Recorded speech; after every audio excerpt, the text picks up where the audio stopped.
यमुनानगर पहुंचे आज हरियाणा के गृह व स्वास्थ्य मंत्री अनिल विज जी। आप सभी को यमुनानगर से लाइव तस्वीरें दिखाने का प्रयास कर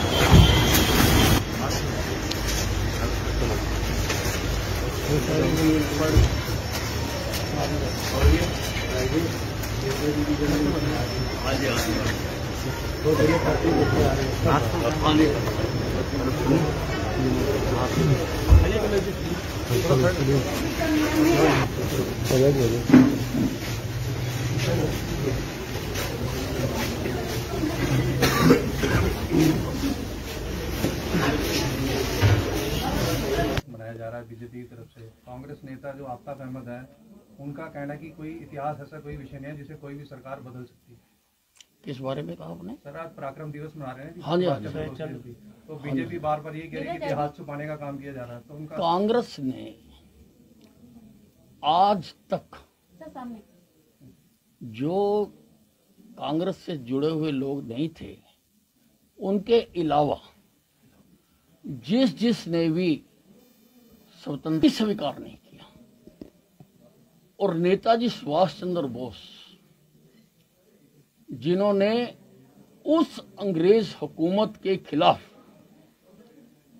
सशस्त्र युद्ध किया जिसका सूरज कभी डूबता नहीं था, इतनी बड़ी ताकत थी, और अंडमान और निकोबार को आजाद कराया और वहां पर अपना तिरंगा लहराया। लेकिन आजादी के बाद इन बातों को उजागर नहीं होने दिया गया। कांग्रेस ने हमेशा यही पढ़ाया कि आजादी की लड़ाई हमने लड़ी और हमने जीती, लेकिन और लोगों का भी योगदान है इसमें।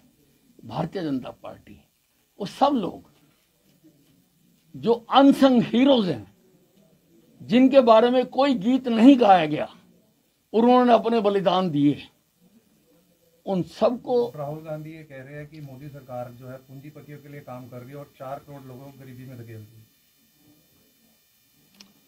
देखो, राहुल गांधी जी का अध्यापक कौन है, ये सारा हिंदुस्तान ढूंढ रहा है कि कहां से वो आंकड़े लेके आते हैं और कौन इनको सिखाता है। सब जानते हैं कि कोरोना की महामारी के कारण सारे विश्व की अर्थव्यवस्था पर असर पड़ा है, लेकिन नरेंद्र मोदी जी के कुशल नेतृत्व के कारण आज हम उससे बाहर आ गए हैं। आज हमारी अर्थव्यवस्था तरक्की कर रही है, और राहुल गांधी जी को ये तो हमेशा बुरा ही सोचते हैं, बुरा ही बोलते हैं, बुरा ही देखते हैं। सर, डायल 112 चलाई गई है, हालांकि काफी अच्छा सहयोग भी मिल रहा है, जनता का भी सर सहयोग मिल रहा है जिस प्रकार से काम रहा है। लेकिन सर, कहीं ना कहीं जो पुलिस स्टेशन के अंदर कर्मचारी थे सर, उन्हीं को लगाया गया और इस वजह से जो है सर कर्मचारियों में काफी कमी है पुलिस स्टेशन के अंदर। नहीं, ऐसा नहीं है। देखिए, ये जो 112 डायल 112 योजना है हमारी सरकार की, ये बहुत महत्वाकांक्षी योजना थी, और इसके लिए हमने 600 नई इनोवा, जो वेल कनेक्टेड हमारा पंचकुला स्थित कॉल सेंटर है, सारी उससे कनेक्टेड है, और हर थाने को हमने 2-2 दी है। तो इसमें लगभग 5000 कर्मचारी लगे हैं। तो क्योंकि हमको शीघ्र ये शुरू करनी थी ताकि लोगों को शीघ्र लाभ मिले, तो ये ठीक है कि अभी हमने रेगुलर फोर्स से लिए हैं, लेकिन हम भर्ती कर रहे हैं और इसके लिए हम अलग से भर्ती करेंगे। सर, हरियाणा में हरियाणवी फिल्म जो है दहिया और मलिक वर्सेस जो फिल्म है, उसको लेकर काफी बवाल हो रहा है, उसको क्या कुछ आप कहना चाहेंगे उसमें? देखिए कि कल हमारे जो प्रदेश के अध्यक्ष हैं ओम प्रकाश धनखड़ जी, उन्होंने मुझे इसके बारे में बताया था, और ये गलत है कि कम्युनिटियों के साथ वर्सेस खड़ा करना, ये गलत बात है। तो मैंने डीजीपी साहब को ये वो भेजी थी, वो जो उन्होंने मुझे कटिंग भेजी थी, उस पर यथोचित कार्रवाई की जाएगी। सर, नशे को रोकने के लिए एक अभियान भी चलाया गया आपकी तरफ से, आगे सर किस प्रकार का एक्शन प्लान है? अरे, हमने बहुत कुछ प्लान किया है, और हम हरियाणा में गलत काम करने वालों को, जहाँ तो गलत काम करने छोड़ने पड़ेंगे या हरियाणा छोड़ना पड़ेगा। मेरी पुलिस इसके लिए पूरी तरह से तैयार है। और मैंने अभी पिछले दिनों सारे पुलिस कप्तानों की और उच्च अधिकारियों की मैंने बैठक ली थी और उसमें मैंने अच्छी तरह से सारों का मन देखा है। सारे पूरी तरह से तैयार हैं। और आप देखें कि इन 10-15 दिनों में लगभग 5000 जगह पर हमने छापे मारे हैं, लगभग 3000 केस दर्ज किए हैं और इतने ही हमने लगभग लोगों को गिरफ्तार किया है। हम बदमाशों को, हमारा खुला संदेश है कि जहाँ वो बदमाशी छोड़े, जहाँ हरियाणा छोड़े। लेकिन सर हरियाणा में गैंगवार तो बढ़ती जा रही है, बदमाशी बढ़ती नहीं, अब आपके गृह जिले में कुछ ऐसे देखने को अब मिला? करेंगे, कर रहे हैं तो फिर हमने पकड़ भी लिए ना जी, हमने पकड़ भी लिया। इसमें सर जो अपराधी है उसका अपराध करने का बड़ा हाईटेक तरीका होगा, तो पुलिस कहाँ तक हाईटेक करेंगे? नहीं, पुलिस को पूरा आधुनिक जो भी इंफ्रास्ट्रक्चर है वो हम मुहैया करवा रहे हैं। सर पुलिस में कितने कर्मचारियों की कमी है जो काम सुचारू रूप से चल सके? देखिए जी, 5000 की भर्ती हो रही है, 10,000 की हम और करेंगे, हमारा पूरे हो जाएगा। सर पंजाब में अरविंद केजरीवाल एक नया पंजाब बनाने की बात कर रहे हैं।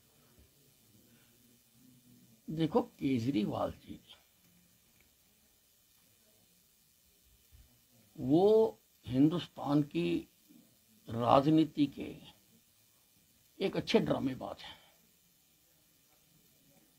वो लोगों को गुमराह करने में उन्होंने पीएचडी कर रखी है। जिस भी प्रदेश में जाते हैं वहां पर लोगों को झूठे सच्चे गुब्बारे बेचाते हैं और गुब्बारे तो गुब्बारे हैं, तो फट जाते हैं, वो कभी काम नहीं आते हैं। सर कांग्रेस को कैसे देखते हैं पंजाब में?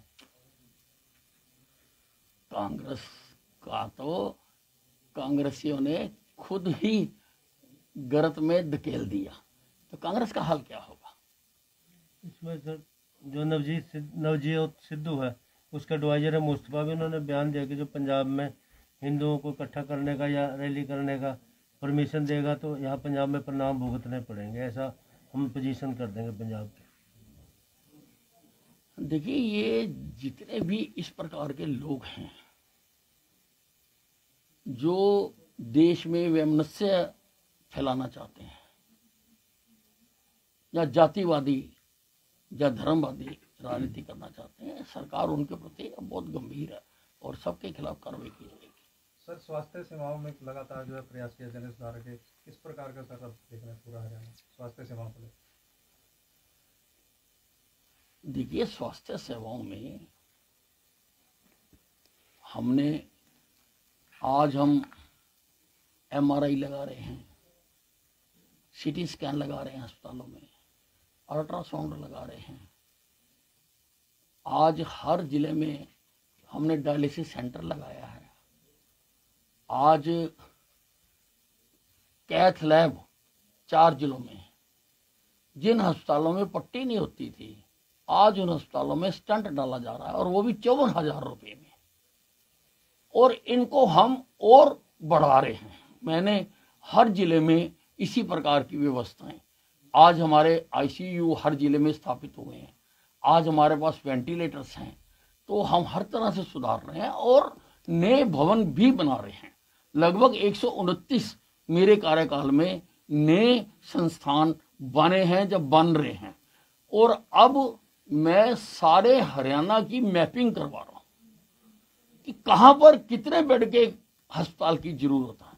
आज तक जरूरत के हिसाब से एक भी नहीं बना, आज तक तो मांग के हिसाब से बना। जहां का एमएलए तगड़ा था उसने धक्के से बनवा दिया, जरूरत थी या नहीं थी। लेकिन अब जरूरत बेस्ड जो नहीं कर सकते उनके लिए, और अभी मैंने 47 मोबाइल हॉस्पिटल ऑन व्हील्स मैंने 3-4 दिन पहले ही लॉन्च किया है।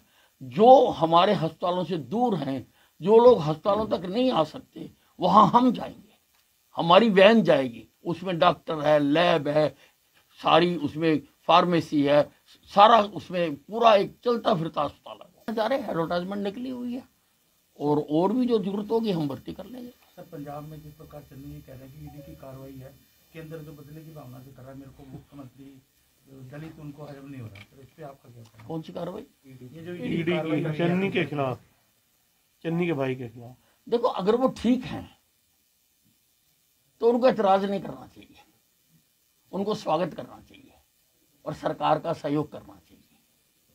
सर विपक्षी दल जितने भी हैं, चाहे वो भूपेंद्र सिंह हुड्डा जी हो, चाहे अभय चौटाला जी, वो कहते हैं महंगाई और बेरोजगारी में बीजेपी जेजेपी ने नंबर 1 बना दिया हरियाणा। देखिए, मैं इसका जवाब दे चुका, अभी मैंने दिया है और पूरी तरह से सरकार, अब हम पूरे उससे बाहर निकल आए हैं और सब चीज़ें ठीक होंगी। इसमें सरकार से हो रहा, जहाँ देखते ईंट खोदते वहीं से भ्रष्टाचार की बू आती है। देखिए, हम किसी को बख्श तो रहे नहीं, किसी को भी हम जो काबू आ जाता है उसको छोड़ते नहीं है, और इसमें लोग ना फंसे उसका एक ही तरीका होता है कि पारदर्शी सरकार हो, और हमारी सरकार जितनी पारदर्शी है इतनी आज से पहले कभी नहीं थी। अनेकों सेवाएं हमने ऑनलाइन कर दी हैं, अब लोगों को दफ्तरों में जाके चक्कर नहीं काटने पड़ते, बाउओं के हाथ पैर नहीं जोड़ने पड़ते, उनको कुछ लेना देना नहीं पड़ता। तो हम प्रयास कर रहे हैं और पूरी तरह से करेंगे इसमें। सर, जब आप सरकार में आए थे आपने कहा था जो हरियाणा पुलिस है उसका जो ग्रेड होगा, जो पे स्केल होगा, पंजाब पुलिस के बराबर होगा, तो मतलब कब तक उसके बराबर? हम इसका अध्ययन करवा रहे हैं, इसमें कई गैप्स हैं, उसको हम स्टडी कर रहे हैं। चलिए, कोरोना को लेकर तीसरी लहर में कोई नई गाइडलाइंस नहीं, आवश्यकता अनुसार जैसे जैसे उसकी आवश्यकता पड़ रही है हम वैसे वैसे कर रहे हैं, और बड़ी मजबूती के साथ स्वास्थ्य विभाग जो है कोरोना की पहली दोनों वेव्स में भी उन्होंने लड़ाई लड़ी है और इसमें भी लड़ रहे हैं। सर बाजार का टाइम 6 बजे और ठेके 10 बजे।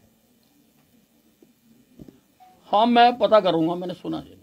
इसमें सर जो कोरोना के लगातार केस बढ़ते जा रहे हैं तो उसको लेकर क्या विभाग कहाँ खड़ा है सर? देखिए, ये जो कोरोना के केस बढ़ रहे हैं इसमें लोगों को खुद सहयोग करना चाहिए, कोरोना की गाइडलाइंस का पालन करना चाहिए, मास्क लगाना चाहिए, डिस्टेंसिंग रखनी चाहिए, गैदरिंग की जो गाइडलाइन सरकार ने दी है उसका अक्षरशः पालन करना चाहिए।